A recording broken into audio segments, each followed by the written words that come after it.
Good evening. I'd like to call this meeting to order and ask that our district clerk leads us in the pledge, please. Pledge. I pledge allegiance to the flag of the United States of America and to the republic for which it stands, one nation, under God, indivisible, with liberty and justice for all.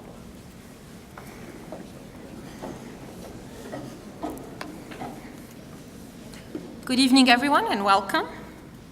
May I have a motion, please, that the agenda of June 11th, 2013 be approved as submitted? So moved.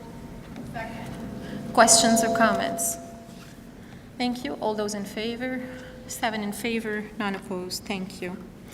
Approval of the consent agenda. Items for the consent agenda are listed in your agenda. May I have a motion, please, that the Board of Education approves the consent agenda? So moved. Questions or comments? Thank you. All those in favor? 7 in favor, none opposed. Thank you. Board members and members of the public, we have just approved one important appointment for our district, and this is Ms. Jonah Wright, our new Director of Humanities, and she comes to us from Soda School District. Ms. Wright, welcome.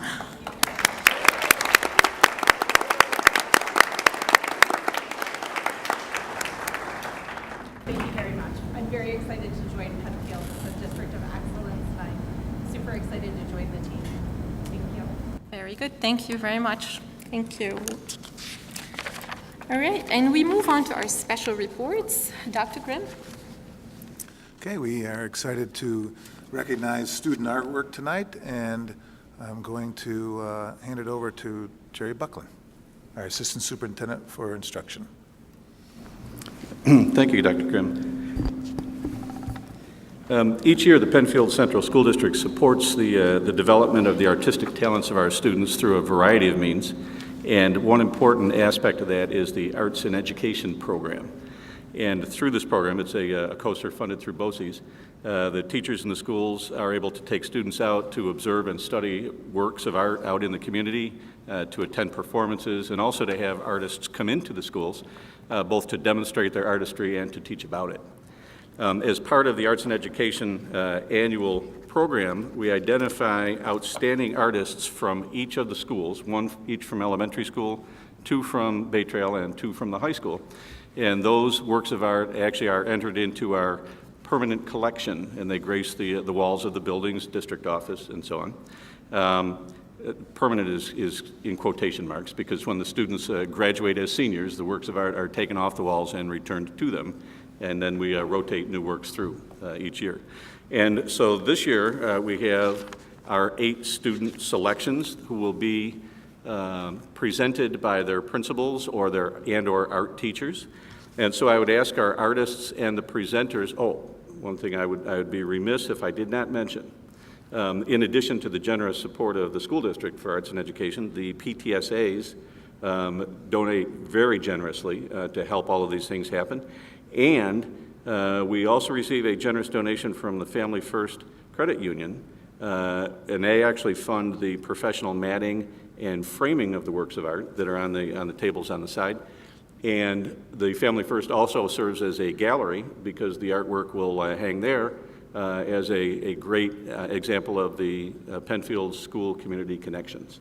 So, with the artists and the presenters, please join Ms. Hayward and myself, who is a representative from Family First, over at the table, and they'll read a little bio about the student and their work. Hi, I'm Sue Vatican. I'm the art teacher at Cobbles. I'm presenting the artwork of Natalie Roll. This is her artwork right here. Natalie Roll is in Mrs. Bersacchio's kindergarten class at Cobbles. The selected artwork is a mixed media collage of bird created in art class. Students were learning how artists use shapes to help them draw animals. A bird can be drawn using circles, semicircles, and triangles. Natalie did a great job drawing her bird, filling her space, and using her imagination. Natalie has worked very hard this year on strengthening her character to be not only a good friend to her peers, but also a respectful, hardworking student. Mrs. Bersacchio is very proud of the kindness Natalie has shown to her peers and the growth she has made in reading, writing, and math skills.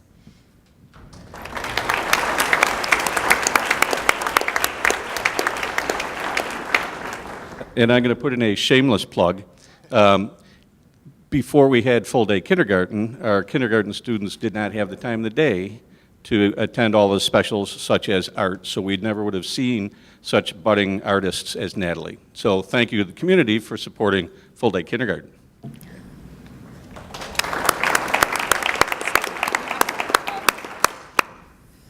Hi, my name is Beth Tugwell. I'm a fifth grade teacher over at Harris Hill, and I'm happy to present this to Sophia Schufelt. Sophia enjoys many sports, including soccer, basketball, running, and swimming. She also plays the violin, is involved in Greek dancing in a church group. She loves camping in the summer with her family, and in her free time, loves the outdoors, rides her bike, and enjoys reading a good book. She's a wonderful student, and I've been so happy to have her in my class this year. Sophia is quite an animal lover, and one of her favorite activities has always been painting. So congratulations, Sophia.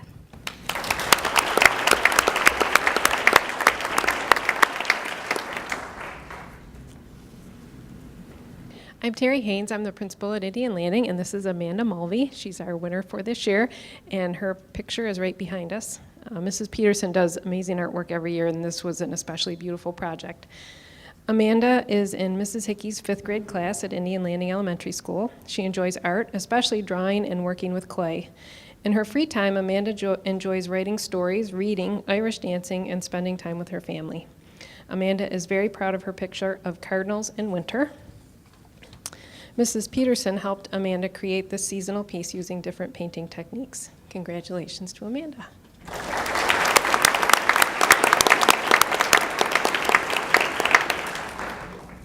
I'm Jenny Donlin, and I'm a 4th grade teacher at Scribner Road School. I'm also on the Arts and Ed Committee, and I'm here to showcase Lizzie Taddio's artwork. Lizzie's in the 4th grade, and she's in Mrs. Stevens' classroom. She is a fun, lovable, hardworking student who works well with others. She's also excellent at art. She loves tacos in the color yellow. You wouldn't know it by her artwork, though. She plays both lacrosse and basketball. Her artwork was based on a book called Snowmen at Night, and they chose to make the snowman have a human characteristics. She drew them on a purple background. She decided to create her snowman nursing a cold in her bathroom in curlers. And they've developed 3-dimensional snowballs by adding yellow for highlights and purple for the shadow. Then they outlined the picture in black oil pastels. We're happy to have Lizzie receive this award. Thank you, Lizzie.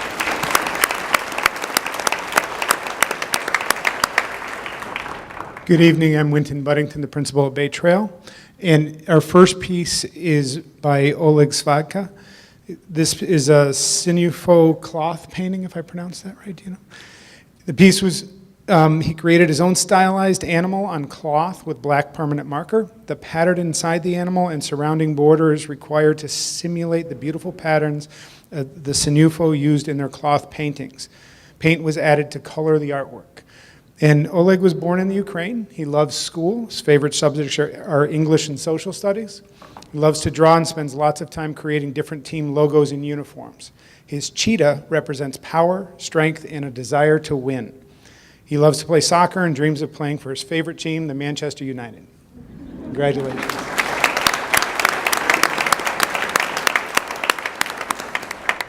And our next piece from Bay Trail is by Amal Elhel. She's a student at Bay Trail Middle School, loves to ride her bike with her friends and listen to One Direction. She also enjoys babysitting her neighbor's children and playing with her kitten.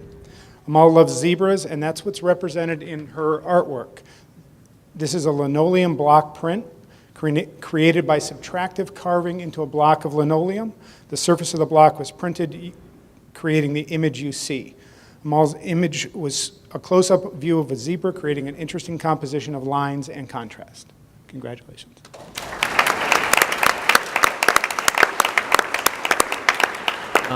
We'll hope that you guys all keep winning awards and come here, but once you hit high school, we make you take Regents exams, where our 2 students are studying right now, preparing for their exams this week. but we'll still present so they can watch it on the board meeting. And our first piece of artwork is by David Fanto in grade 10. It's oil on canvas, and the title is Rejuvenation, completed in 2013, the spring semester, painting 1 class with Miss Punzi. David distinguished himself in the arts early on. His sister spoke of his talents long before he ever entered PHS. He is talented with drawing and painting media and has a gift for portraiture. This painting is part of a series he's working on that is influenced by Chinese cultures and tradition with the teapot and cups. So a round of applause for David so he can hear it at home. Sticking with the morning beverage theme, we have Melissa Schilkraut, who is a 12th grader, and she has a hinged teacup reliquary, a Turkish tradition, copper, silver, brass, and patina, completed in 2013 spring semester in advanced jewelry and metals with Mrs. Sprague. And so this is a photograph of the three-dimensional piece that she created. This piece explores her Turkish heritage in the ancient tradition of fortune-telling in cafes by reading the grounds in inverted coffee cups. She fabricated an etched sheet metal and wire to create this reliquary that reflects this tradition that she shares with her family and hopes to pass on to her children. And so a round of applause for Melissa.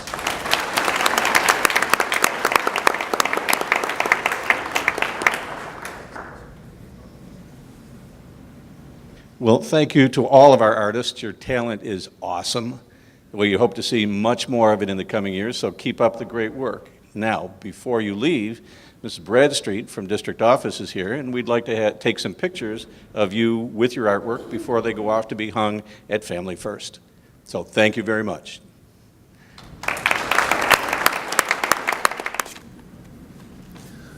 The next item on our agenda is the recognition of tenure candidates and staff benchmarks. And I want to say, first of all, regarding our tenure candidates, we're very honored to have you here tonight with your families. Many of you brought family members. Tenure is a significant point in a teacher's career, as it marks a validation by this district that we honor you as being an excellent teacher and someone that we want to have with us for the lifetime of your career. You've undergone not only a rigorous process of evaluation to determine that excellence, but you also had to compete with hundreds of candidates for the jobs that you received a few years ago. It's amazing how when we are hiring teachers, there are so many applicants, and what we're finding is that the degree of excellence is outstanding. But beyond that, to go through 3 years of that evaluation process, thousands of lessons, it's an honor to recommend tenure to this Board of Education. One of the things that I've heard, and it's stuck with me in the past, is the greatest legacy a Board of Education or an administrator can give to a district is hiring great teachers. We've seen that now with the many teachers that we'll be honoring later too. But we're just starting out with these folks with tenure, and we're honored to be able to offer these great teachers to this community for decades of service. All right. Thank you, Dr. Grimm. I'm going to ask that the board and Dr. Grimm and Vice President Wilson joins me up front here so that we can call each one of our first people that we are honoring. And when you hear your name, which I will work very hard at not butchering, please come up so that we can shake your hand and thank you personally.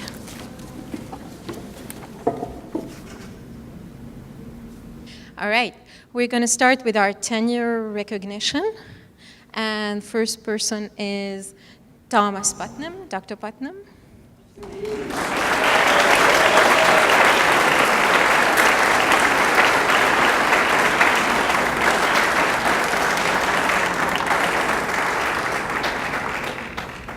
Razifa Bechevic.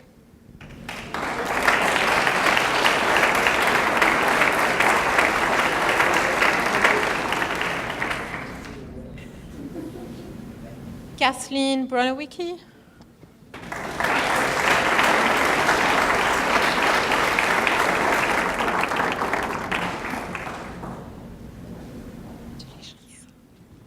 Katie Carpenter.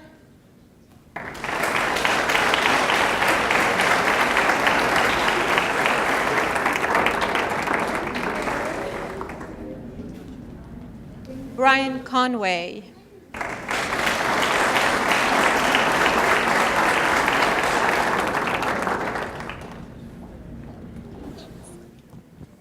Kim Crystal.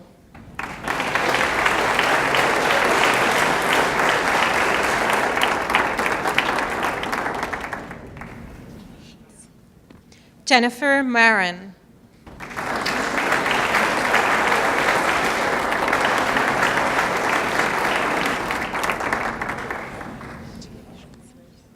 Patricia Mills.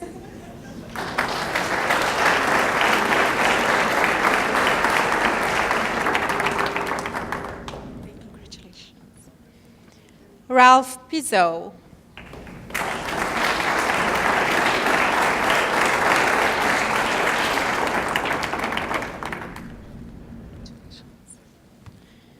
Thank you. And this concludes our list of people getting a tenure recognition this evening. Congratulations to all of you.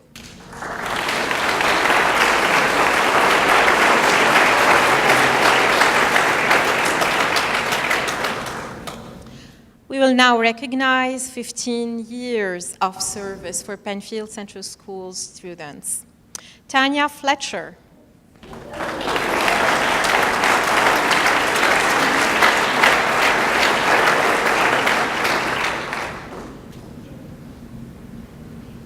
Catherine Hanshar.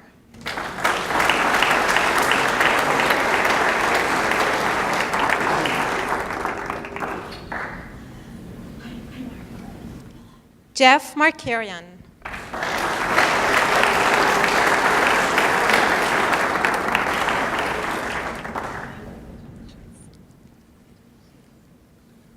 Meg Madison.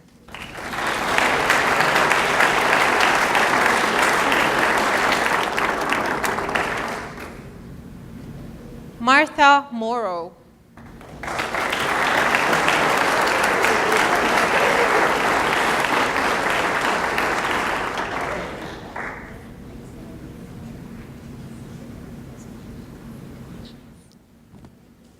John Shembri.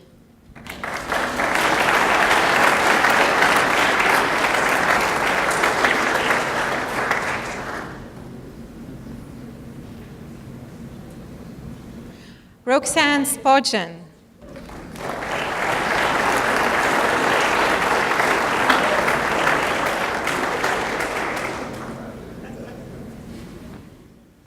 Malane Vickner.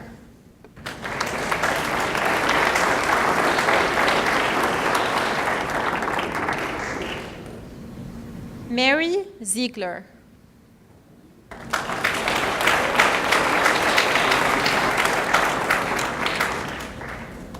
Right, and other people who could not be with us this evening are Tiffany Brasecchio, Regan Brown, Joseph Kruger, Johanna McKeever, Pamela Ribbenfaklam, Mikola Schur, Elizabeth Smith.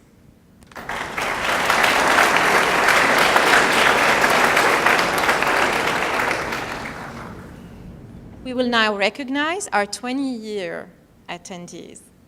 Judy Bermudez.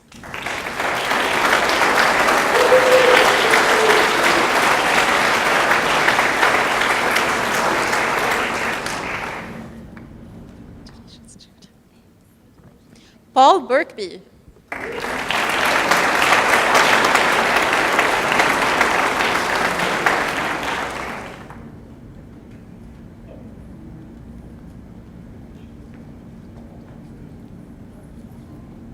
Alan Bordway.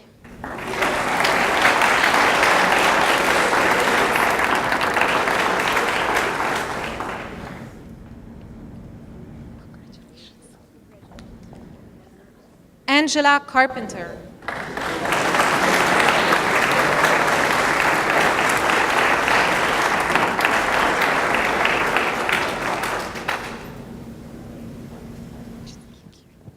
Terry Cox.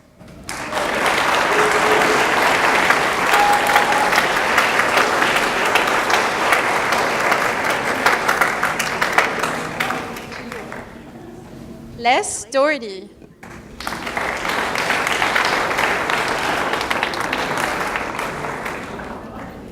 Joanne Howard.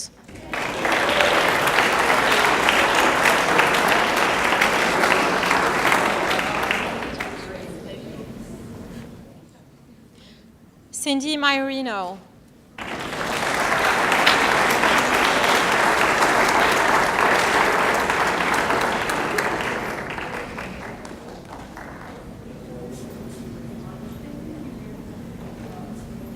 Mary Summerhays.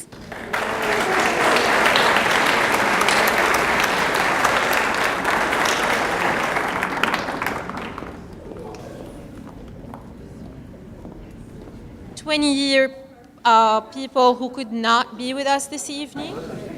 Colleen Callahan, Amy Comenzo, Luisa Lombardozzi, Margaret Wilcox, Amy Wilson, Jean Young.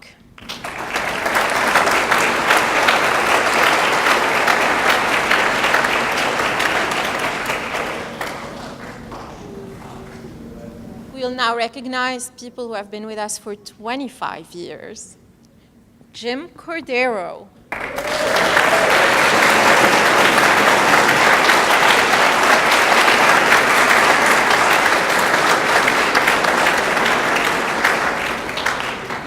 Ladies and gentlemen, Jim is recognized for being with us for 25 years and for retiring this year also.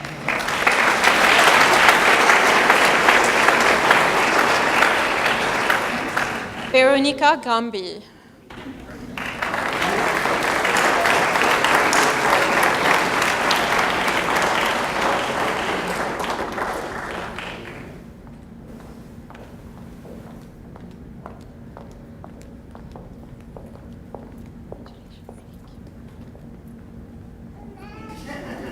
Michael Geraci.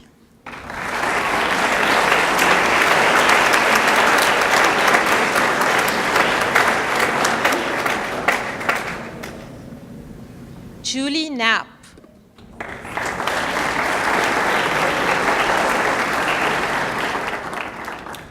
Shelley Lamana.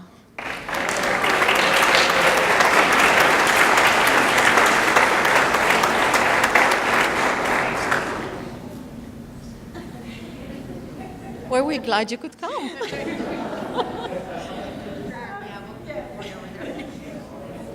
Pat McDonald.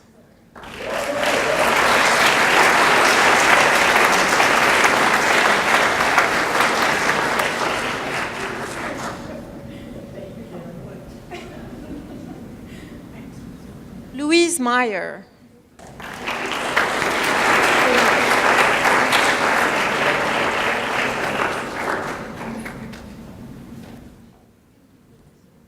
Antonia Scalise.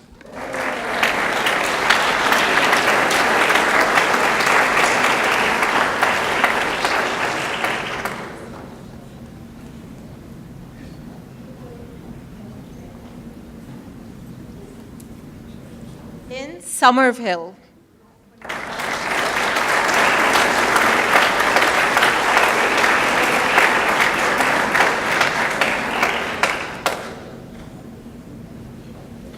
"25 years of service, but they could not be here this evening," are Charlene Heinlein, Susan McDonald, Barbara Shields-Gertner.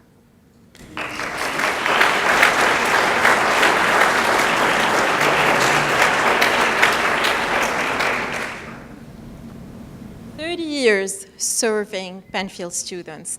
Donna Stockmaster.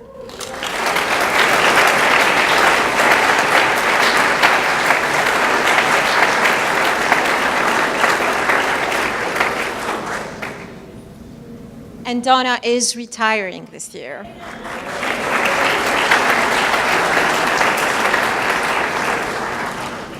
Bob West.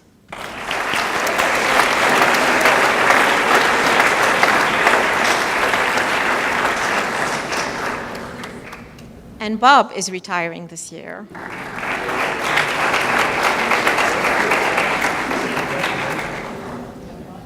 "30 years of service who couldn't be with us this evening: Cheryl Dunbar, Carol Palmer.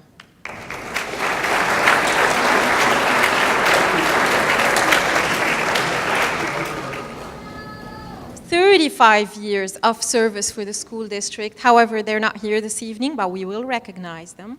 Beverly Brizendine, Elaine Dewey, and retiring this year. Nina Sekor, also retiring this year.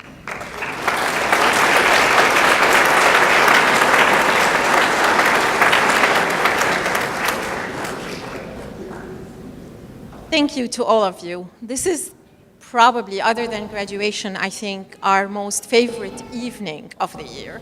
It's when everyone comes for the board meeting. No, I'm kidding.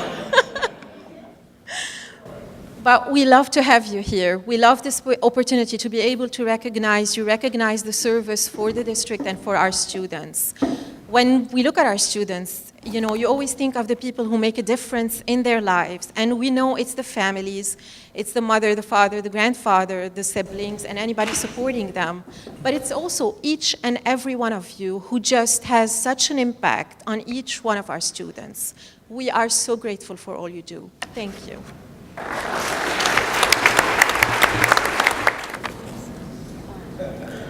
Okay, ladies and gentlemen, this concludes our special reports. And we are now on visitor speaking time, and I do not have an indication that anybody wishes to address the board.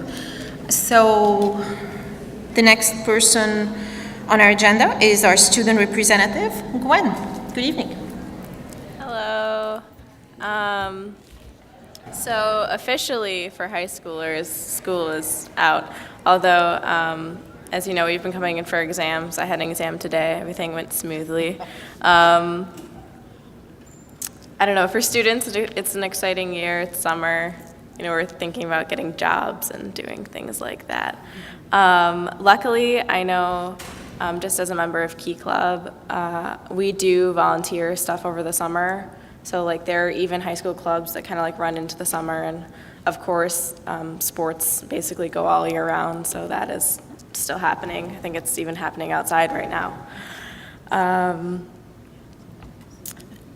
Just as an update, I will be the student representative for next year, so I'll be coming back. It'll be senior year for me, so after that I'm gone. So that's really all I have to say. Thank you. All right, well, thank you, Gwen. On behalf of the board, we'd like to thank you for this full year of service, and we look forward to working with you again next year. Board members, do you have any questions or comments for Gwen? Barb. I just want to say that she can go now because she has to study for American History test tomorrow. So. By all means, you can go now. It's not that hard. Shh, don't say that. But you have such fabulous teachers, right? Thank you. We now move on to our superintendent's reports, and back to Dr. Grimm. Thank you. Thank you. The contents of the superintendent's reports tonight will involve student and staff honors, the long-awaited enrichment program review, the athletic and PE facilities at the high school and security project update, and a reserve fund allocation and review.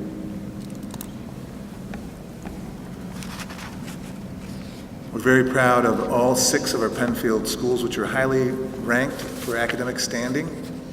In the Business First 2013-14 Guide to Western New York Schools, Cobbles Elementary School was named the #1 elementary school out of 160 schools in the Rochester area. Followed closely, yes, #1. Followed closely by Scribner at #3, Harris Hill at #7, and Indian Landing at #17. I would say also that all of our schools are implementing excellent strategic interventions and have seen growth. I mean, this is just one recognition, but we know that we're working together and we're moving forward, just providing wonderful things for kids. So the external recognition is great. Bay Trail Middle School is ranked 3rd out of 90 area middle schools. And Penfield High School is ranked 5th out of 83 area high schools. And congratulations to our faculty, staff, and students for their outstanding work. Also have some writing awards. We have Anna Givens at Bay Trail, a 7th grader who recently received several writing awards, including first place in the Town Memorial Day Essay Contest, first place in the Junior High Division of Penfield's Library's annual Teen Poetry Contest, and the Legacy Senior Homes Residence Award for her entry in their Heroes Short Story Contest. Also, the Young Woman of Distinction Award. PHS senior Caitlin Dunn was named the winner of a 2013 Young Women of Distinction Scholarship Award for demonstrating excellence in academics, community service, and leadership. Congratulations to these fine young women.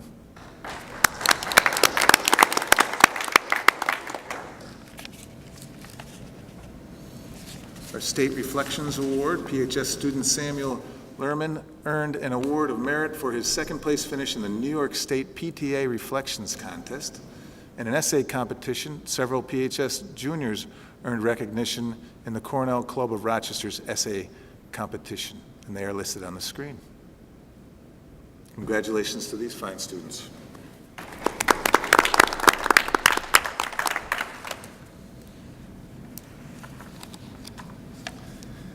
And the jump rope for Heart. Cobbles Elementary School raised $7,253 for the American Heart Association through its annual Jump Rope for Heart fundraiser. Thank you, students. A small story about the jump rope contest. So I went to visit Cobbles, and I was doing the budget presentations, and I was talking to the faculty in the morning, and my ankle was hurting me. And on the way, and I was talking to them about how my ankle just started hurting. I must be getting old if I can't remember how I hurt my ankle. And then when I was talking to them, I remembered that it was at Cobbles that I hurt my ankle because I was doing the jump rope thing only about 10 times. I got to say, Mr. Bavis was outstanding. But then I thought, well, I still must be getting old because then I can't remember how I hurt my, but then I remembered that I did, so it's all a sign of aging, I think. But anyway, that was a lot of fun, and it does remind me of Mr. Bavis. He was an incredible jump roper. So now that leads us to our enrichment program review. As you are aware, last year we had two teachers, I believe they retired, it happened before I was here, left the school district, and as part of the consolidation philosophy of trying to be efficient, we reduced the number of enrichment teachers at that time. And in the fall, we understood the impact. It was negative. We studied the problem for the entire year, really, mobilizing an excellent group of stakeholders. We involved our PACE group, our boosters group, in enrichment, and we think we have an outstanding report here for you tonight. It's very comprehensive.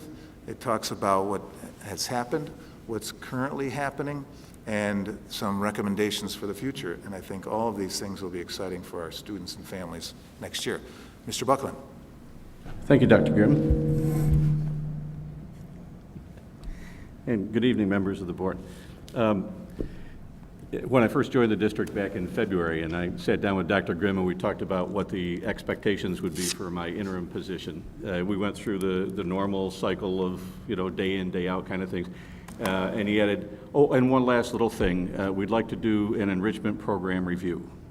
Now, from my previous experiences, I know program reviews usually take 8 months to a year, involve multiple committees and so on. So I said, well, I can get it started. When would you like the report done? He said, oh, June. He said, we can do this. We can do this. So we assembled a team of people. You can see it on the slide. And I'd like to publicly thank them for the work that they did. We really began organizing in March. Most of our work was accomplished in April and May, and a survey of parents and students was completed just a couple of weeks ago. So we did make it in under the deadline. As you can see, the representation was pretty broad. We have district office administration, myself. We had building administration represented from both the elementary and the middle school level. We had enrichment specialists from both elementary and middle school. And we had classroom teachers from elementary and middle, and all 5 of the buildings involved in the enrichment program were also represented. So it's a relatively small committee but they were chosen because they have unique perspectives. And at our very first meeting, I encouraged all of them. It turns out I didn't need to encourage them, but I encouraged all of them to speak their mind because they did, in fact, hold a unique position, and we needed to hear their opinions. Well, throughout the weeks that we met and the lively discussions that we had, that's what reminded me I probably didn't need to remind them to do that. They were all great contributors, and it was a wonderful committee to work with. Okay. So briefly, what we hope to accomplish at a relatively short period of time was to review quite a bit of documentation, starting with the state regulations that govern gifted and talented education. We wanted to make sure that we got a good measure of the current state of the program.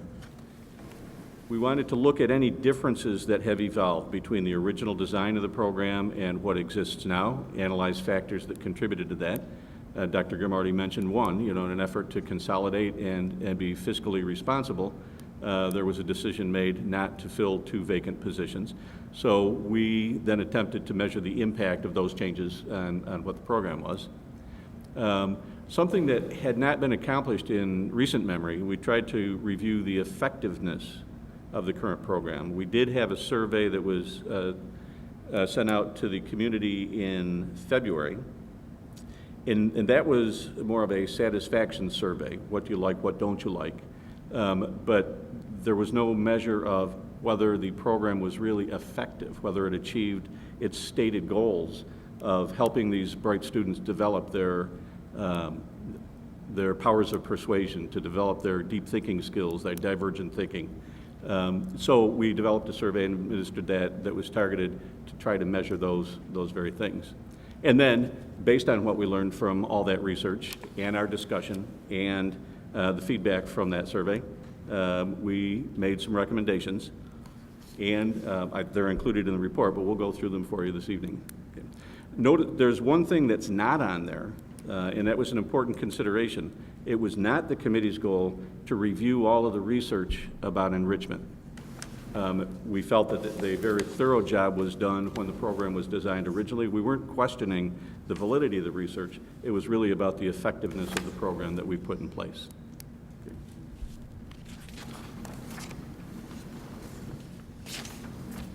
And joining me now, Ms. Carrie Young, who is my co-facilitator and co-chair, and she did a nice job of keeping the committee moving at a meeting that I couldn't attend, so thank you very much. You're welcome. Okay. And I also made him read copious notes from that meeting as well, so thank you. So just to give you a quick synopsis of some of the documents that we looked at. We started with the State Education Department's regulations, and we looked at those. Really, what those involve basically is screening of students at the kindergarten level and as new entrants come into the building, to figure out which of our students that are coming into the district might need some assistance with their gifts and talents. And then we looked at district documents, we looked at the gifted department's mission statement, we looked at the guiding principles of the department, we looked at the program goals for the department. We did look at the fit between gifted education and response to intervention, how it fits together with RTI. As Jerry mentioned, we looked at the 2004 program review, which was the last time that the Board of Education actually reviewed the program, and the 2013 community survey results, we looked at those. We also, as Jerry said, rooted our work and our task understanding that best practices are well researched and that the program was founded on those best practices from the work of Joe Renzulli and Sally Reese and all the great thinkers out there in gifted education, and the National Association of Gifted Children offers a wealth of research for us to draw from. We had 4 essential questions. The first question really was around the design of the program, how it was intended to service the needs of our community and our students. Then our second question was to look at the program in practice. So the essential question was around what is the current practice of the program. Then, of course, we wanted to take that design of the program and the current practice of the program and see if those match up. Are they aligned? Are they currently lined up? And are we working effectively? And then our fourth question was the age-old question, how do you assess a program like this? How do you assess the effectiveness and the impact of a program like this? So our findings, first of all, when we looked at what the state regulations were around screening, we found that our kindergarten screening process does not currently completely fulfill those expectations from the state education department. We determined that most of the screening at the kindergarten level is around deficits and looking for areas of struggle that kids might face as they enter school as kindergartners, and we don't necessarily look at students who might have a readiness level that's well above their grade level peers. So that's part of the screening process that we found didn't quite align with the state expectations. We also found that as new entrants come into the district, that's an area of that we could use some improvement with. That as new families enter the district and students come to the Penfield schools, that we don't have a formal screening process in place that we could find any information about anyway as the committee on how those kids are screened in terms of what their needs are related to giftedness. We do have some informal ways that that does happen now, and I can speak from being in the middle school as kids come in and go through the intake process with a counselor, and they look through files and they see if kids have been previously identified or have been participating in acceleration or programs in other districts. The counselors will have conversations with the teachers and with the enrichment teachers, and we'll do our best to fold those students into the fold, but there's not really a written formal process for that we know of.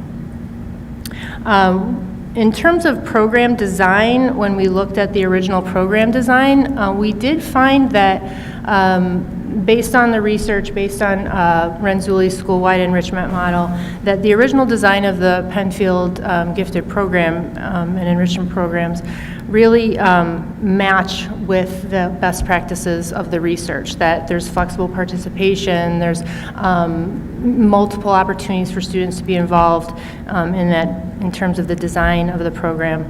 There's opportunities for content to be modified, process to be modified for kids, that there's opportunities in that design for kids to have modified products based on their needs. There's also opportunities for work with and meeting with students of like-minded peers and kids of similar talents within that original program design.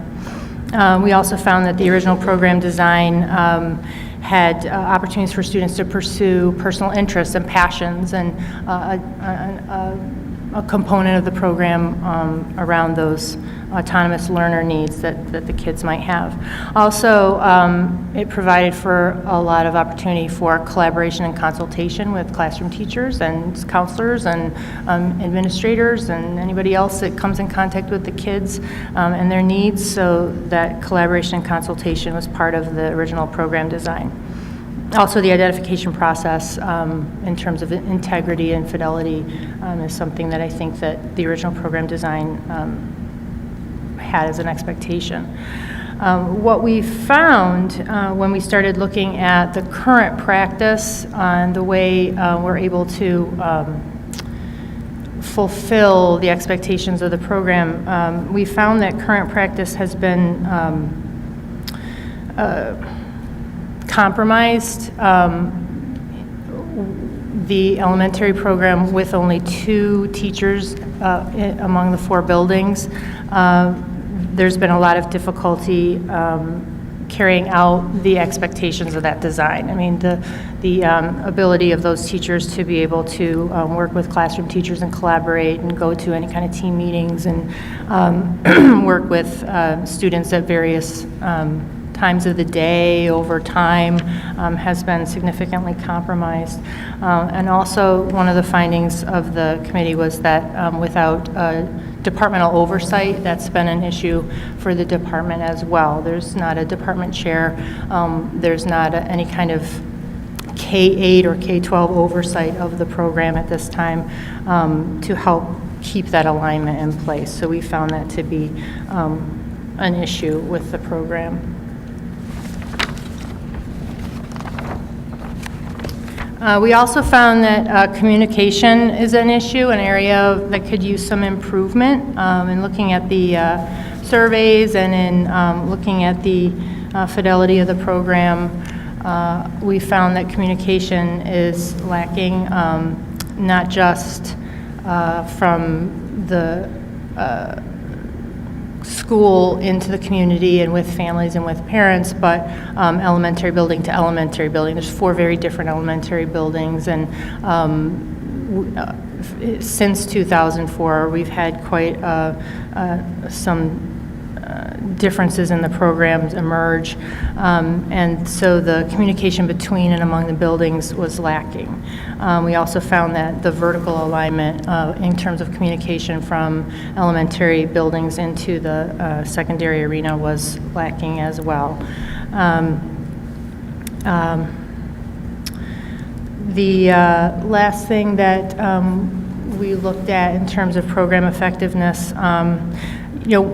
while the individual enrichment teachers do a lot of sort of checking on the effectiveness of things that they do and that we do on a daily basis with lessons and assessments and student learning and are they learning and what can we do better. We have those kind of assessments in place, but as a formal district-wide assessment of the effectiveness of the program, we don't have a formal a way of addressing that. So that's something that we found lacking. And as is mentioned in the report, measuring the effectiveness of such a program that deals with so many affective things, ability to problem solve, well, that's not easily measured on a paper and pencil test or a multiple choice test. If we're trying to promote divergent thinking, well, again, that's not easily measured by typical assessments. But one thing that we felt was a source of information that was untapped were the opinions of people who had been through the program themselves. So we developed a survey, and I want to publicly thank Mrs. D. Langsenkamp, who came into my office to meet with me, and the question for her was, we had some sample questions that we thought might get at the heart of the matter. And we asked her that very question. Would these questions, first of all, are they questions that you feel parents would be qualified or feel qualified to respond to? And do you feel they get at an evaluation of the effectiveness of the program? She provided some excellent suggestions, and I think the survey was dramatically improved because of the result of her feedback. So thank you, Dee. So we did administer to the parents and students of children currently in the program, and we asked the parents to sit with the children to complete the survey. It was online through SurveyMonkey. There was a section that was strictly for the parents about their views, but then we asked the parent to sit down with the child because some of these children are 3rd and 4th grade. So we were hoping that the parents would help give voice to the children's comments. And the second part of the survey then was completed jointly by them. A slightly modified version was sent to Penfield High School students who had been in the program at one time or another, either at elementary and or at middle school. And we asked them to assess the effectiveness of the program in achieving its stated goals. And when we got those results, we saw some very interesting things occurring. Overall, it appears that the people who went through the program believed that it was very effective in doing the very things that we purported to do. And here's just a quick summary of the data. One of the questions we asked them to rate the components. This is on a 5-point scale, so I just combined the top 2 rating categories. And the middle column there represents the parent and student joint responses. So curriculum compacting for those high ability students. We take units and put them into a shorter period of time, which allows them to explore concepts more deeply or a little more divergently. 70% of the current students felt that that was an excellent thing to do. Interestingly, Penfield High School students, reflecting back, 76% of them thought that that was either good or excellent. Enriched units of study. Of course, when we have, we probably all remember from our own textbooks, when you're solving the problems at the end of the chapter, there were the regular problems, and then there were the one-star problems, and then there were the two-star problems. And so our enriched units of study, we encourage our students to explore those two-star problems, delve deeper into it. And again, high percentage of both current and former students believe it was good or excellent. We asked them to specifically rate the pull-out programs at the middle school and elementary schools, Project Challenge, of course, at the elementary, Project Enrichment at the middle school. And this was an interesting statistic, and we didn't really have time to delve into the difference between them. That, and I was particularly struck by the similarity in the numbers. That 74 and 76% thought Project Challenge was good or excellent, but a smaller number thought Project Enrichment at the middle school was good or excellent. And a similar pattern of responses too, numerically. As I said, we didn't have a chance to really dig into the comments in detail to find out why they might have felt that or what we could do differently, but that will be the full survey results are being saved and of course handed to Mr. Pfeiffer for the future work of the committee and as they can explore some of those reasons.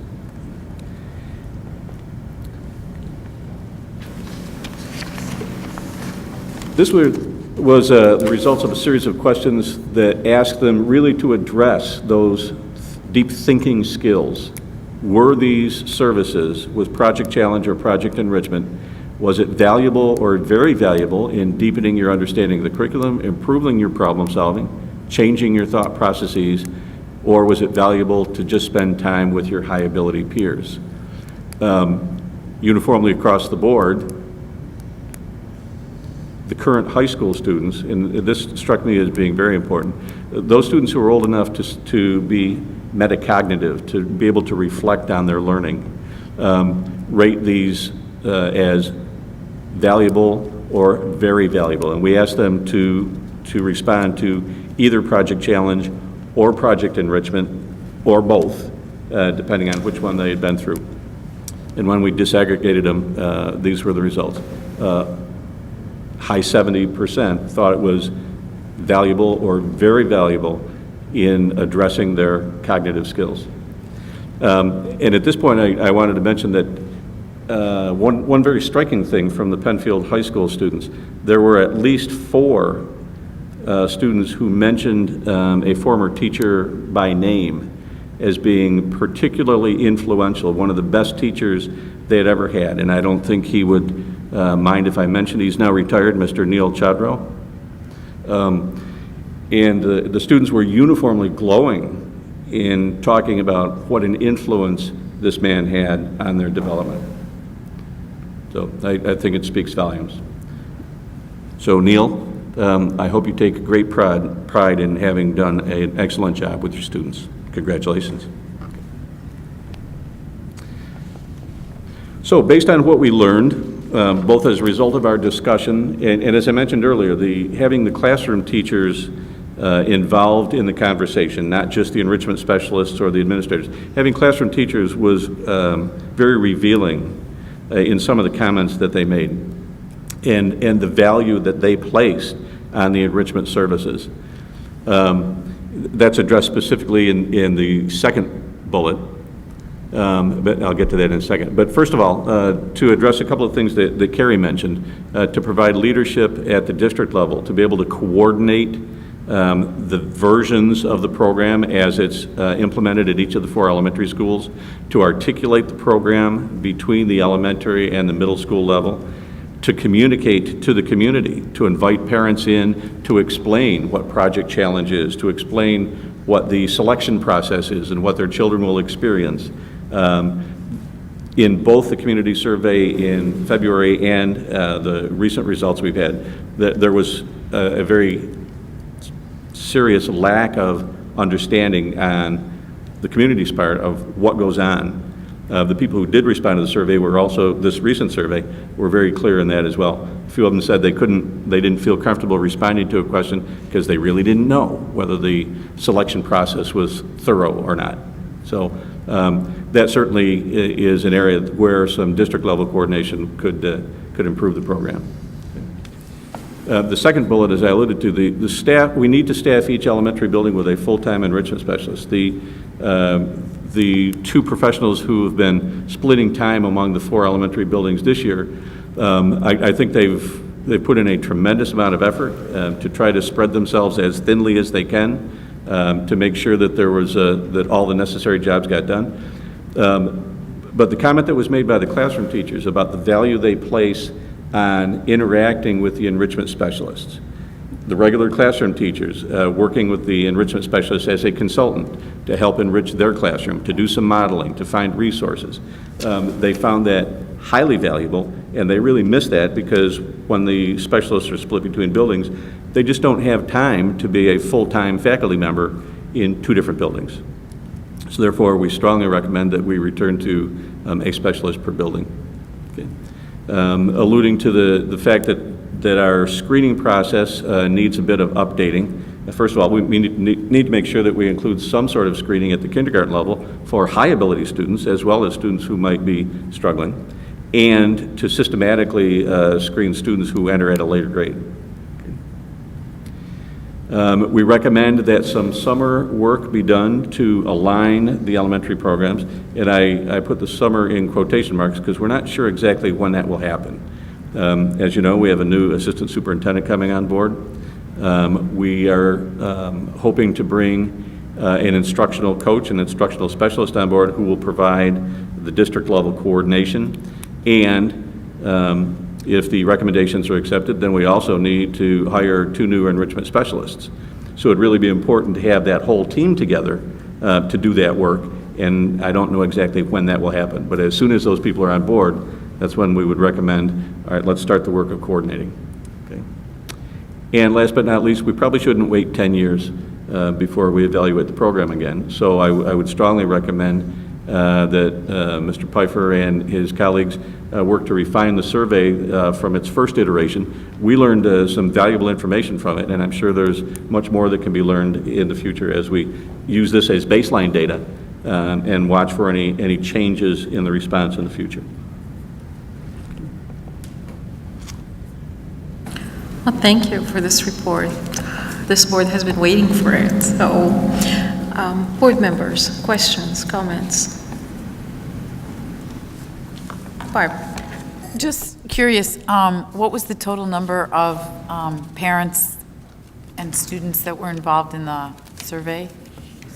As of, well, when the report was written, I believe there were 86 parents, parent-student combination, right, and 46 high school students. It's, I believe the numbers are substantially higher now. And we did tell the parents we would leave it open, okay, but they needed to respond by June 3rd for the results to be included in this report. Got it. Thank you. Mark? Do you have any idea of how the adding 2 more people would affect the allocation of space in the elementary schools for the Project Challenge teachers?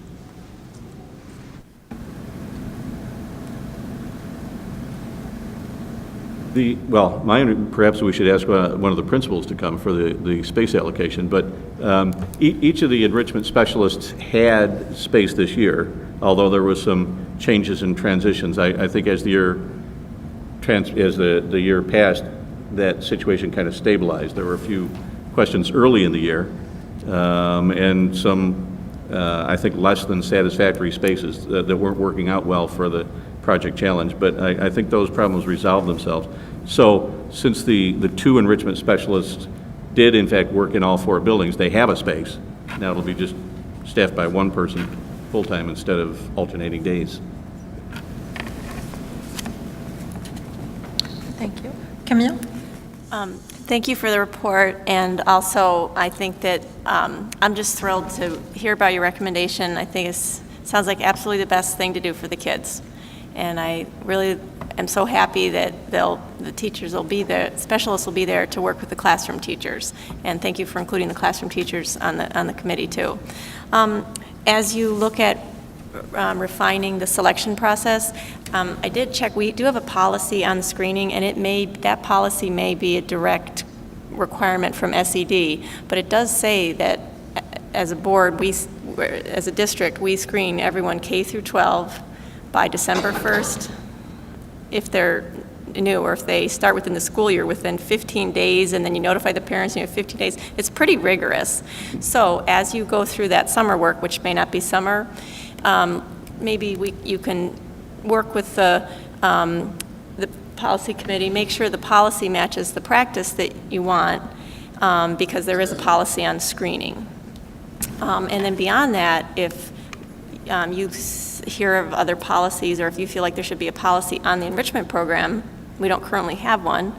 We have policies on RTI and other things, so that would be something that you could recommend or look into. But for sure, check the one to make sure it matches what you come up with, how you refine it. So, but thank you very much. Thanks for the suggestion. Thank you. Any other questions or comments? Right. Thank you. Thank you. Dr. Grimm? I just want to take this opportunity now to to recognize the hard work of the committee and also the leadership of Jerry Buckland. And this is his last board meeting with us, and I was very pleased to find out that he was answering in the affirmative back when we talked about him coming to help. I knew him from my principal days, and then he went on to become an assistant superintendent at Fairport. Very well known, very well respected, intelligent, kind of the total package of the type of person you want in this leadership position. And I was able to pull him away from his grandkids to come here and help us when we really needed the help. And I really needed the help, and I want to thank him personally and on behalf of the Penfield community for all the great things you've done for us in the last 5 months. Thank you. Dr. Grimm. Thank you.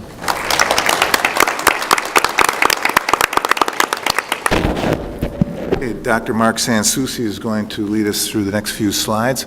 We're going to provide you a brief update on a capital project that's starting to take shape, and it is our athletic and PE facilities at the high school.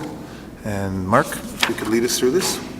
Thank you. I know we've had previous conversations about this issue, but you're going to be hearing more about it as we move into the summer, as we move towards what we're proposing as a conversation with the community in September around exactly this project. So just want to remind the board where we're at, and also bring you up to speed, the board and the community, with regard to where we're at in terms of planning and inquiry into this. So this particular project came out of really out of the superintendent's entry conversations during the course of those first months.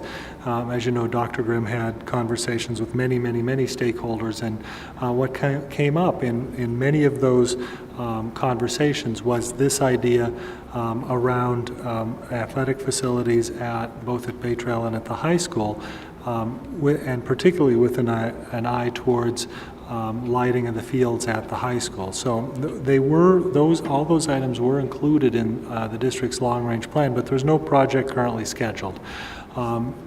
We are not proposing yet that there be a project scheduled, but as you know, we felt that we needed to begin to gather some information so that we could engage in a conversation about the advisability, the necessity, and the benefits and the impacts of such a project. So towards that end, we've begun gathering information towards that September meeting, and the district has formed an advisory team that has been working behind the scenes to gather the information. So the purpose of that team, and I will tell you in just a minute who they have been, or remind you who they have been, is their purpose has really been to gather information that would be necessary for the board and the public to engage in that conversation, and to offer some basis for the board to make decisions as we move forward. So the output, the anticipated output of that group at this point is a draft field use report.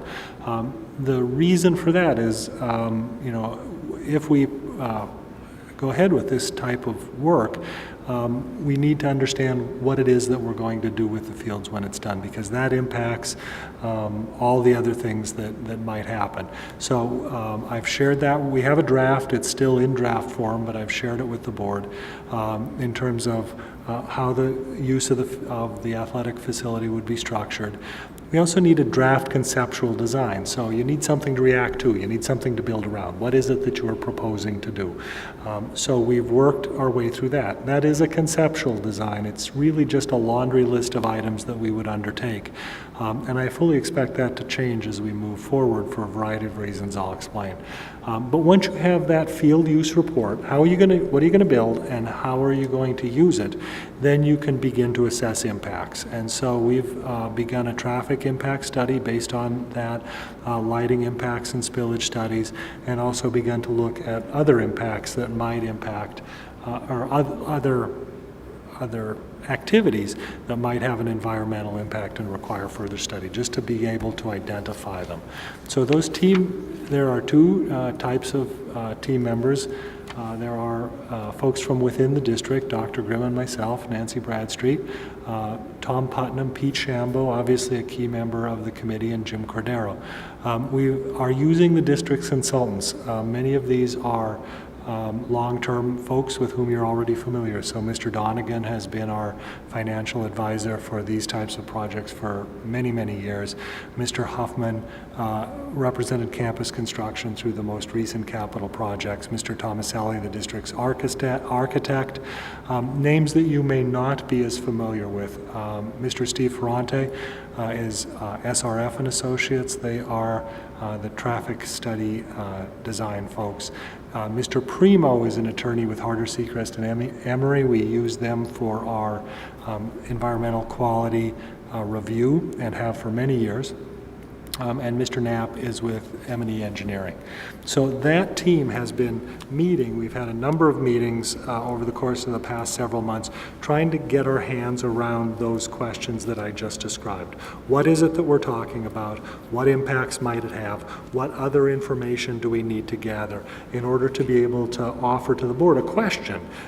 If this is what we would do, this is what those impacts would be, how should we proceed? So for discussion purposes, the conceptual design that we are looking at this point has both some interior and exterior work. So the interior work is renovations at the East Gym. So you'll recall that we did a small storage addition at the Bay Trail Gymnasium. A Verdi box are those, it looks like the back of a truck. They're the storage bins that sit out behind the gymnasiums. There was one at Bay Trail, there's one at the high school. We're interested in eliminating those for a variety of reasons. So we'd do at the high school what we're already proposed at Bay Trail.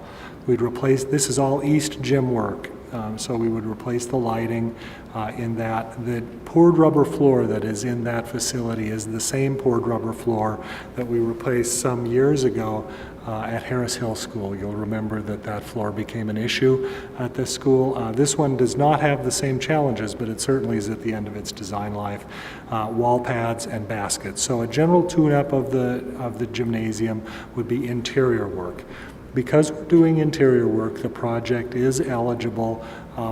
That essentially turns on the capability of state aid for work outside the district as an incidental cost. So here, that would be field lighting proposed at both the synthetic, at the turf field, at both the upper and lower field is really the short way to say that, as well as potentially pathway lights from the community center.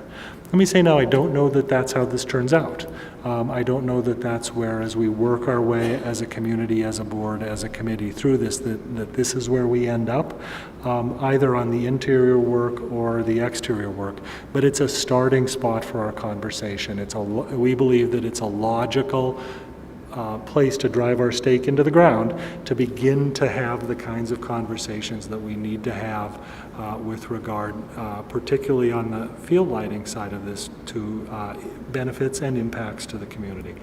So the other piece that's not yet stirred into this conversation has to do with security. The security project was also, you know was on the list for presentation tonight.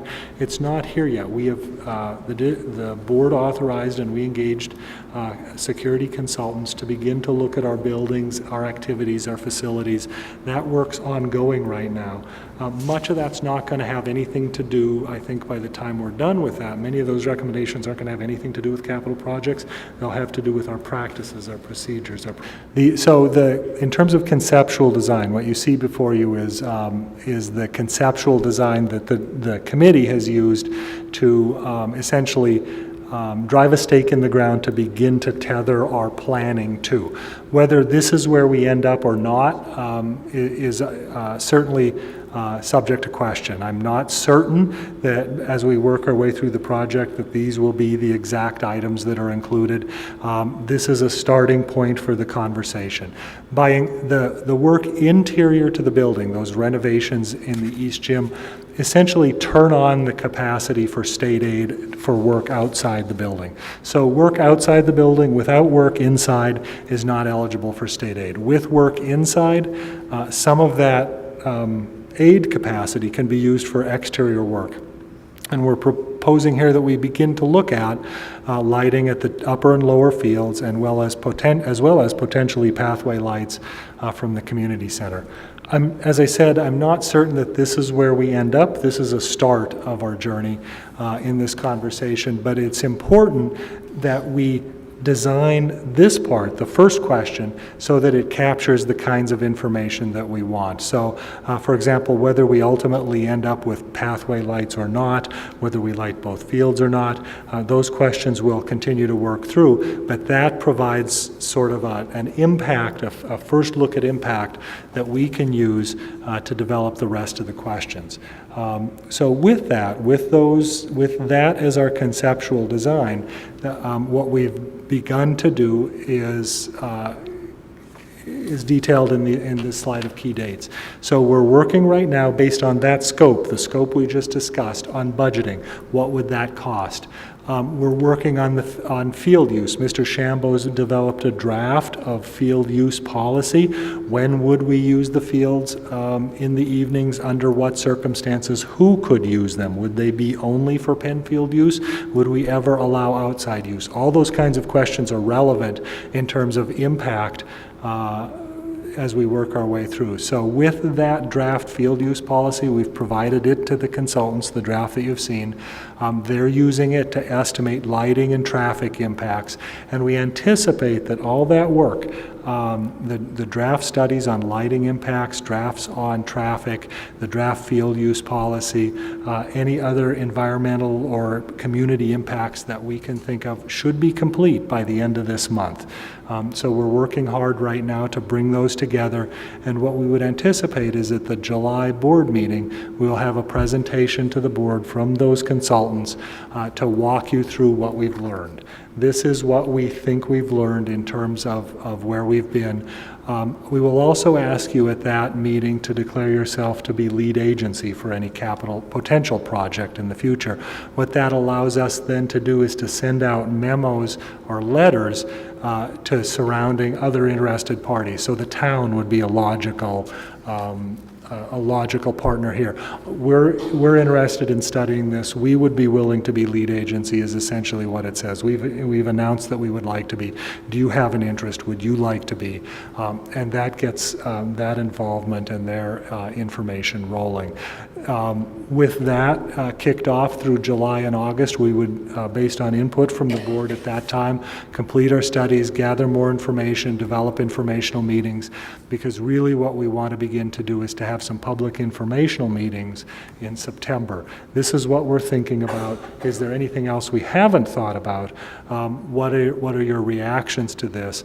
And begin to gather that public and community input. We've tentatively picked September 19th.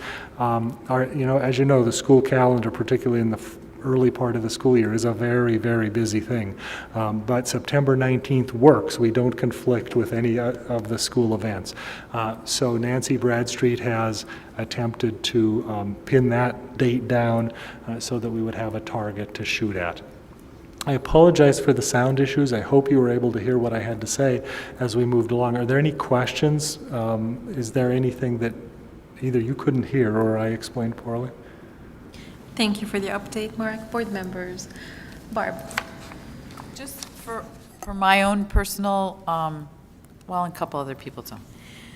Mark, that Verdi thing, is that storage bin that, or storage? Yes, those are the big steel, it looks like the trailer of a tractor Yes. trailer that sits on the lawn, and we use those for storage when there's no other Okay. place to store things. Now, do we purchase those, or are Well, we rent renting them? those. Oh, so Some we're we've purchased through the years and some we rent.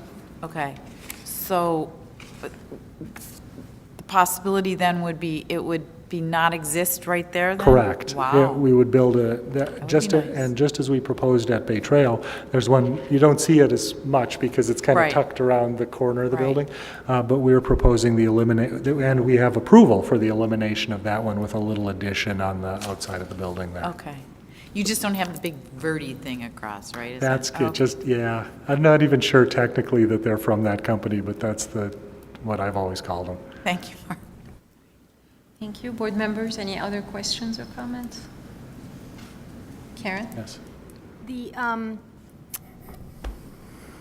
in the East Gym, I know you have listed energy efficient lighting, and I really appreciate the need for energy efficiency. I'm hoping for sufficient lighting though, as well. Oh. After spending more than 6 years in that gym, the lighting in there is horrible. Right, we've had complaints over the past years about the lighting in both the gymnasium at Bay Trail and in the East Gym, that it is dim, that it's, it's just hard to see in there. So it is energy efficient, but it would also be better, I guess is the way to say that.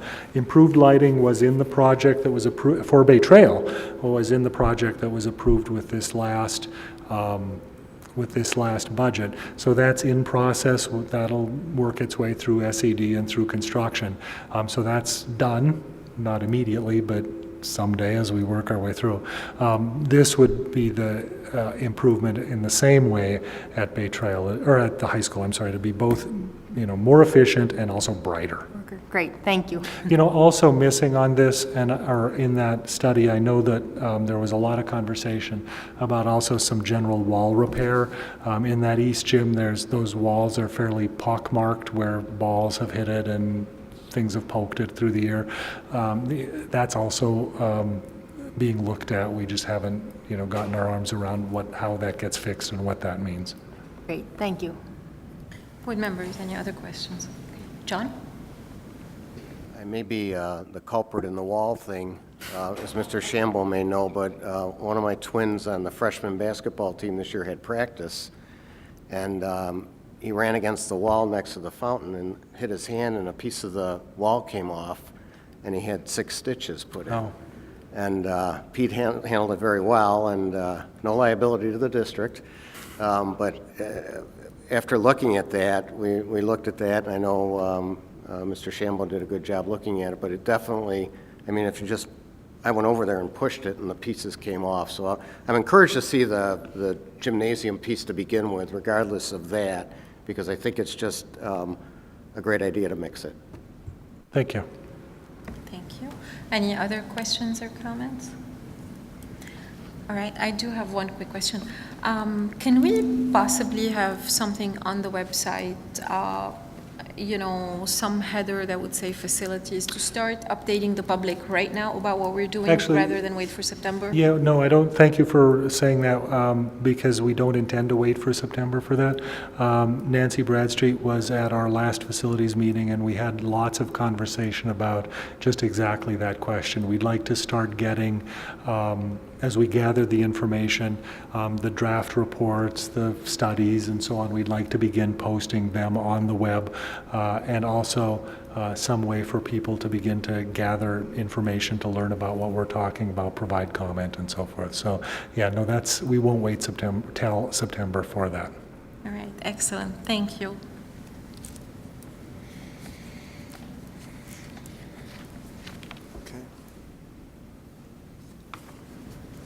All right, the next portion of the superintendent's report involves the analysis of the fund balance, which also includes Dr. Sansucci. Thank you. We're providing you with this. It is in your agenda with lots of verbiage and lots more detail in terms of what's going on. We wanted to provide this for both you and the community, in part just so that we could summarize it later in the agenda without having to go through this again in great detail. Essentially, this is the time of year-end when we begin our process of looking at our year's the results of our year's operations. So we're at year-end. We're not quite there yet. So these are estimates of where we will end at June 30th.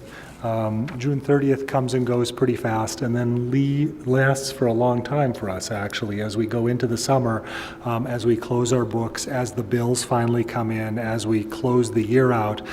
June, or the year end, really lasts well into July and August. But in August, we need to set our tax rate. So this is really the first step along that path. So tonight, we review this in a more draft format. These numbers get finalized, and we look at them again in August as we establish our tax rate. And then even after that, there's often minor changes as the auditors come in, examine our books. Those changes are not typically major, but we report those again to the board at a subsequent date. So 3 looks. This is the first one. And really what it is an analysis of the year's operations. So where we began the year, the additions are revenues that we've received or anticipate receiving through the course of the year, and then the expenditures or transfers out over the course of the year ends up at where we are in terms of our operations. So the significant items here really are revenues. In the middle of this, you see revenues and carryover encumbrances. So the revenues are the monies received throughout the course of the year. Carryover encumbrances is money that was set aside to fund purchase orders that we ended the year with. We liquidated, the board previously authorized the liquidation of that accrual for medical insurance for retirees. So that shows as a revenue, and you see down below it shows as an expense as well, as that's transferred into a different reserve. So that's a piece of operation. Our capital project funding for the Bay Trail Scribner roof and that gymnasium is shown here. The 1.3 is the transfer of the medical accrual into the retirement reserve. Again, yes, estimated year-end encumbrances, again, what we'll leave the year with. And importantly, at the bottom, assigned fund balance, that $2 million is what we included in the budget in anticipation for reduction of taxes. So that'll show in next year's budget as a reduction against the levy for reduction of taxes. We'll retain a 4% unassigned fund balance. That's what we're entitled to retain. And that leaves about 1.9% or 2%, $1.6 million in available fund balance. In your agenda, you have a series of recommendations. We'll get to revisit those recommendations at August as we approach year end, and can make different or slightly amend the choices at that point. But for now, what we're recommending is that we maintain that unassigned fund balance at 4%, that we plan on using the $2 million to reduce taxes, that there is a reserve that we need to adjust to maintain the funding, the fully funding for it. It's fairly small. It's the Employee Benefits Accrued Liability Reserve at $75,000. We need to adjust that reserve against the outstanding liability, which is for some retiree health benefits for one particular bargaining unit. We would make that adjustment.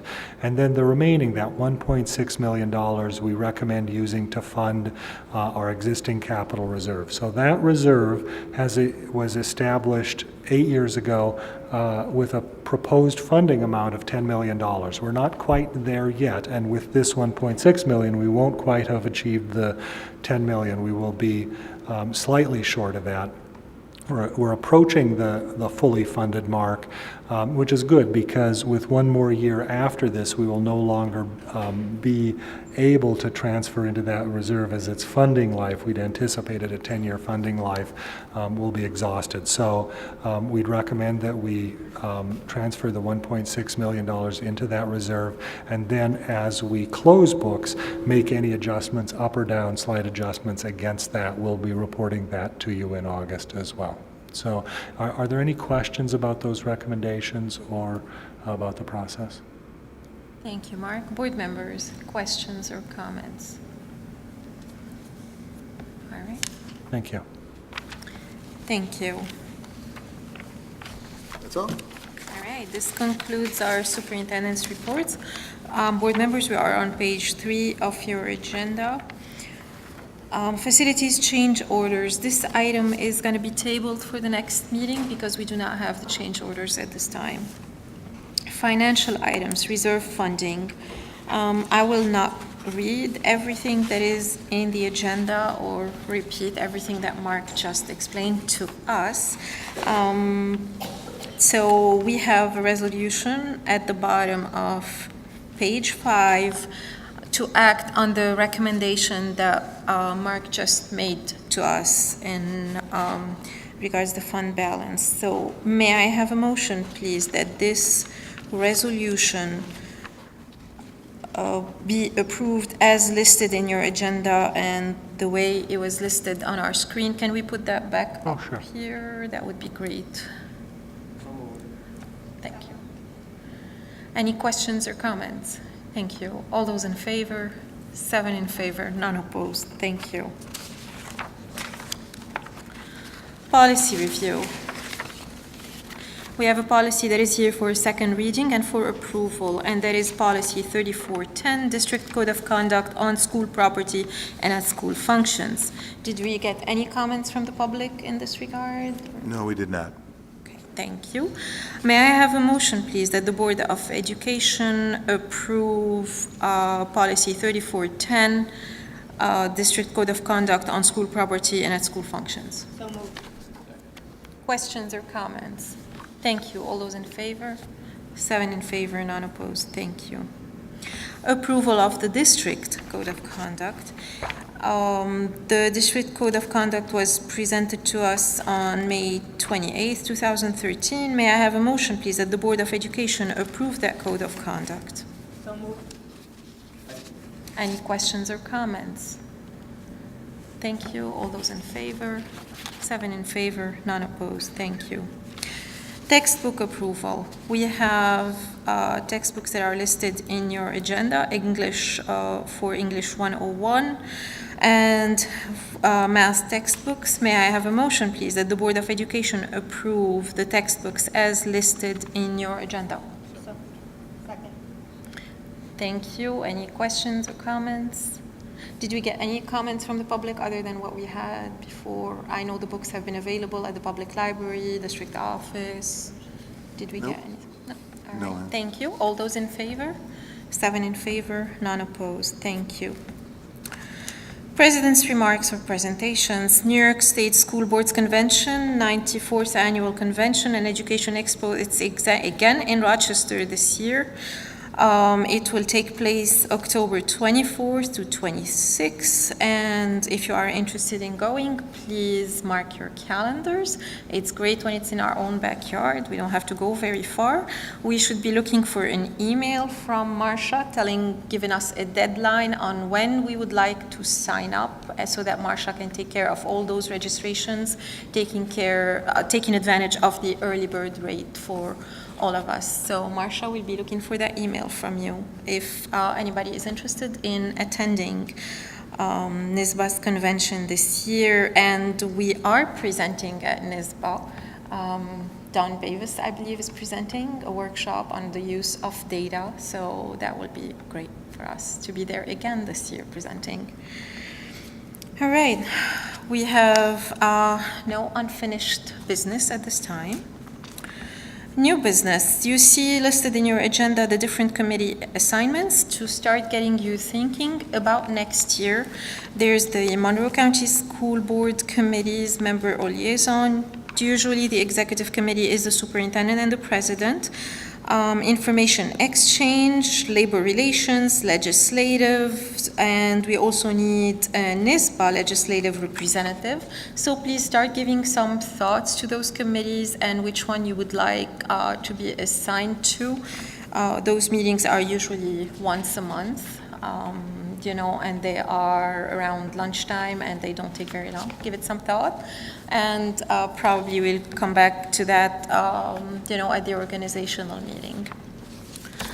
Subcommittees that we have, also give some thoughts to those subcommittees for next year. We have Special Education Subcommittee, Policy Subcommittee. The Policy Subcommittee has historically had 3 board members assigned to it, so also give some thoughts to that. If you are interested, you're already on it, you'd like to stay, or if you're done with it, or just think about it.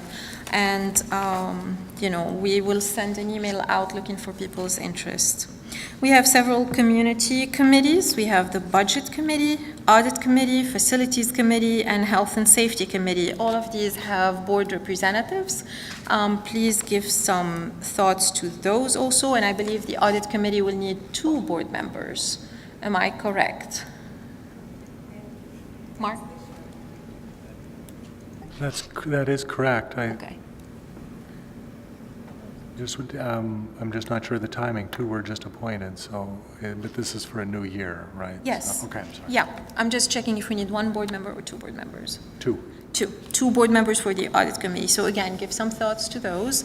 District Liaison, the PAB presidents, the parent advisory boards, we have worked it into the rotation schedule. I got great feedback from a lot of the presidents about our rotating schedule at their school buildings and also at PAB. And does the board want to stay with this practice of rotating when we circulate that schedule? Yeah, I'm asking, would you like to stay with that practice? We've tried where we assigned 1 board member to 1 building, and we've tried the rotating one. The feedback this year has been that it's been great to meet each and every board member, who came, and so. Yes, I see heads nodding, so we're staying with rotating. Okay, very well. We have St. Joseph School Liaison also. Please give some thoughts if you are interested with this position. And the position that you do not see on the list here, because also I would like to get you thinking about it a little bit. We discussed it at agenda setting, and that is the school district town liaison. There is great benefit about working with the town, and we try to find opportunities to work with the town every time we can. Dr. Grimm is, has regular meetings with, the town supervisor, but we also used to have a board member assigned to be the town liaison, and we're kind of thinking, okay, does this position make sense? Would it make more sense to have a couple of meetings during the year? Myself and Dr. Grimm have attended the State of the Town address this year. That was very informative and that was very nice. So definitely this will be on the calendar for next year. But would it make sense to just have a couple of meetings? Think about it. We can discuss that again. Or if you have something you'd like to, now decide if you want to do this or not, or... Catherine? You would like to do that? Okay. All right. Well, let's talk about, let's give some thoughts then about what we would expect from a liaison to the town and what we would see in this position, and then, we can talk about it again. All right. Does that sound good to everybody? Very well. Thank you. Last question that I have for you also is regarding a retreat. Many of you have talked about a retreat or a workshop. Do we want a workshop, an evening workshop? Do we want a half-a-day workshop? Do we want a whole-day retreat? And, decided to bring the question here. How do you feel about this? I know that summer days are precious. We wait for them, even though if it's raining, I don't know how long we're going to be waiting for them. But, what would you like to do? Would you like to have a whole day retreat, or would you like to have something starting early evening and then, workshop? What would you like? Barb? I would like to do, I would like to stay away from like an evening type thing. I think that a whole day would be the best for my interest. Whole day. All right, thank you. Catherine? I would prefer not to do a whole day thing. I mean, I'm available during the day. Yes. Half-day thing is fine, but maybe not a whole day. I'm also available in the evening, but I certainly can work with the consensus of everyone else. Okay. All right. Mark? I think with a lot to learn, I'd like to have a whole day. Whole day. Okay. And Camille? I'm sorry, John? Sorry. I definitely a whole day, and I think it's important we have, you know, our leadership team or the extended leadership team, as Steve describes it, with us there as a piece of this. And I think even a whole day is tight, but I think it can be accomplished in one day. All right, thank you. And Camille? I agree, whole day, and I think it's very traditional it's very typical that boards do this, so I think we could, I think it'd be great to try it. We haven't done it since I've been on the board, and so then we can evaluate afterwards if it was too much. All right, thank you. Karen? I prefer an evening type arrangement, but I'm open to a whole day, possibly in September, October, maybe in the fall, rather than over the summer, and with an agenda that, you know, can fill the whole day, that, you know, what we would want, as a board, would want to accomplish during that day as well. So I don't know if you're thinking of a facilitator or that kind of thing, but definitely a program of what we want to accomplish from that list. Yeah, I think we were thinking something over the summer, you know. I know the district administrators have their retreat at St. John Fisher in August, so, you know, something where we would send the doodle tool to see people's availability, but waiting for September, October, if we want to put goals together or that kind of stuff, I don't know if that would really work, so. Well, will goal setting be part of it? Is that your intent, or the? You know, Karen, that's something, that's a very good question, and I guess we can talk with Dr. Grimm, see, you know, if you know, a facilitator would be a good idea, you know, talk with the board and see what are the expectations for the day. Right now, it's just trying to see if we want a whole day or not. Okay. So I guess that's where we're going. Okay, thank you. All right, thank you. I am in favor of a whole day, even though I'm like, oh my God, but, you know, yes, Catherine. Looks like I'm outnumbered. I'll be there. All right, thank you. Okay, so I guess we'll go for a whole day, look for a doodle tool, looking for available dates, and then, you know, we'll start some conversations with Dr. Grimm to see what we're looking for to accomplish there, and look probably also for emails, or I don't know, any opportunity for us to have conversation maybe at our workshop next week also. We can start talking about, okay, what would we hope to accomplish, you know, during that. Okay, yes, John. Just generally, organizations that do this, I think, you know, it's important the staff have their retreat and then come to us with their vision and goals just for conversation, so that when they then come in September or October with their plans, we all we're synchronized in this thinking. So, you know, and you usually would use a facilitator to do that, but I think it's nothing more than that we want to match our goals, and they have to do the heavy lifting on this. We give some vision, but they do the heavy lifting, and it's incorporated, so we're just on the same page. I think that's the important piece of this type of retreat. All right, very good. We'll take that into consideration. Thank you, John. Any other comments? Okay, I guess that's it for new business. So please give some thoughts to all the committee assignments. And at this time, may I have a motion, please, that the board returns to executive session at 9:15 p.m. to discuss litigation and the work history of a particular person. Questions or comments? Thank you. All those in favor? 7 in favor, none opposed. Thank you.